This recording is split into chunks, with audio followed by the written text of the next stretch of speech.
What is going on, y'all? As you can tell, I'm a very happy Chargers fan right now. Welcome to the NFL portion of the Dynamic One Show. Like I said, I'm doing two different shows.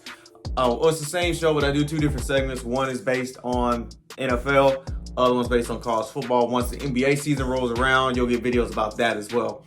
But just as a heads up, you already know the deal. If you can go ahead and do me a favor, hit the like button, subscribe, share this video with anybody else that you know is interested in sports content so we can get this pushed out. Like I said, with me starting this page up, I want to make sure that I get my content out to any and everybody as quickly as I can. So y'all just let me know.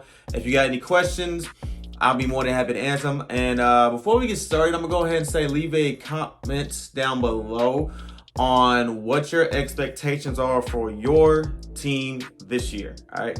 What do you think your team's going to do this year? It can be based off of what you saw yesterday or going forward. I'm not sure, whichever one you want to do. But without further ado, let's go ahead and get right into it. As you can tell, I'm a Chargers fan. Keep the LT jersey. We pulled out a nice win against the Raiders. This is revenge for week 18 of last year, I feel like. We got the dub in week 1 in SoFi, 24-19. Justin Herbert put on a stellar performance with 3 touchdown passes, and these passes were beautiful, immaculate. My God, this man is a beast.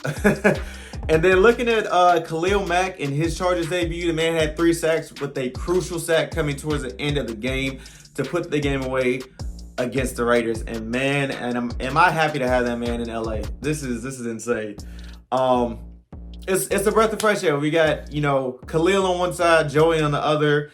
The defense held up when they needed to the most, man. They were able to shut down Carr and them boys. I know Devontae Adams still went just nuclear.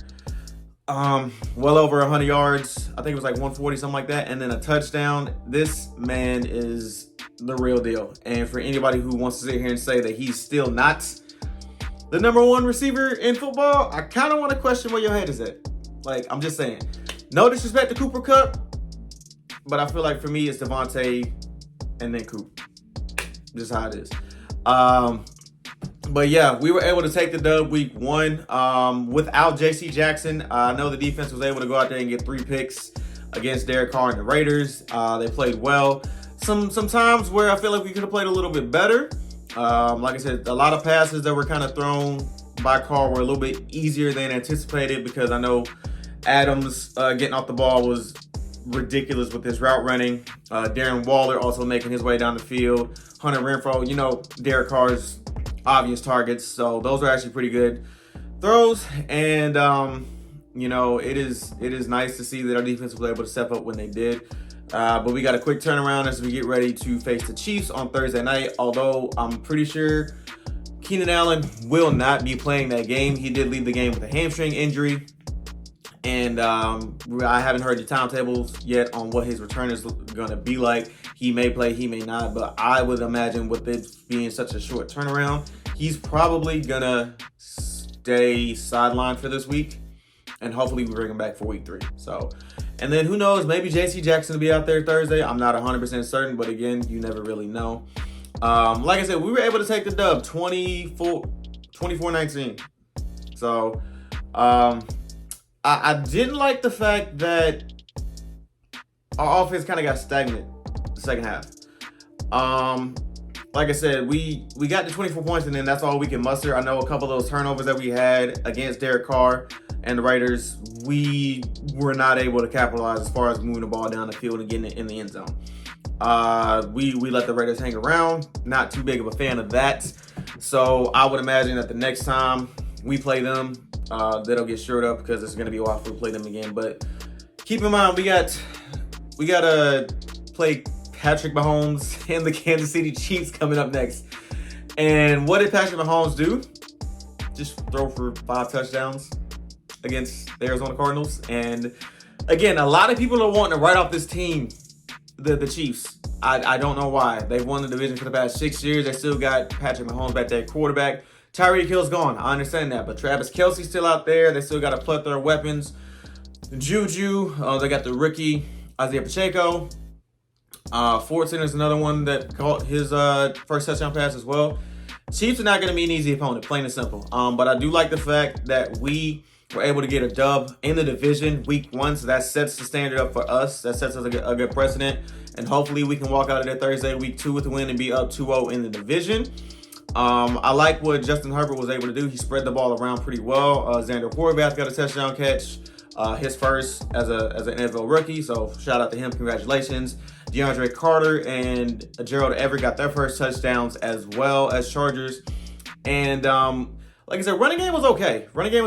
I love the balance that we had between Austin Eckler, Sony Michel, and Joshua Kelly. It was a good balance between all of them. I know Eckler was probably happy to kind of get some rest here and there, because throughout the season, you want to make sure that this man is fresh going down towards the end of the games, because he is currently, as it said, our running back 1, but we want to make sure that we have a good plethora of running backs to spell him when he needs it. And like I said, Isaiah Spiller wasn't in this game, but he's also another back that we can get into the fold as well. So hopefully that works out. Going into some of the other games this weekend, interesting weekend. The Colts and the Texans tied 20-20, which I wasn't sure about that. Colts go out and get Matt Ryan. They got Jonathan Taylor. I'm thinking they finna just steamroll them boys. Ended up being a tie game at the end. I don't know. I don't know what this says about the Colts. I don't know what it says about the Texans. Maybe the Texans are a little bit better than we thought. They're able to fight back. Who knows? You look at the Baltimore Ravens game against the Jets. They were able to beat them. I think it was 24-3.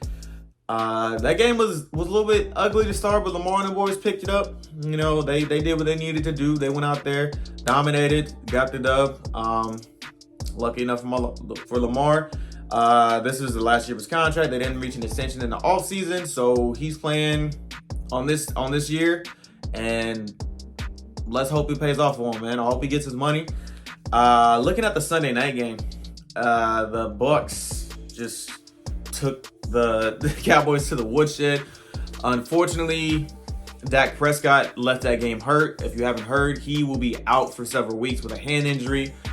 Looking at the Cowboys' next few slated games they got without Dak, I don't know how I don't know how I feel about it. They got the Bengals next, and then you got a slew of division games. It's the Commanders, the Giants, or I think it's Giants, Commanders, Rams, and then the Eagles, all in that 5-game stretch. And they say that Dak is supposed to be out maybe for about a month, possibly longer than that. I don't know how I feel about Cooper Rush being able to lead that team going into this stretch of games, especially when they got the Bengals coming up, who had a tough loss against the Pittsburgh Steelers. That game was ugly. Joe Burrow had 3 picks, 4 turnovers total early in the game, but they made it a point to come back.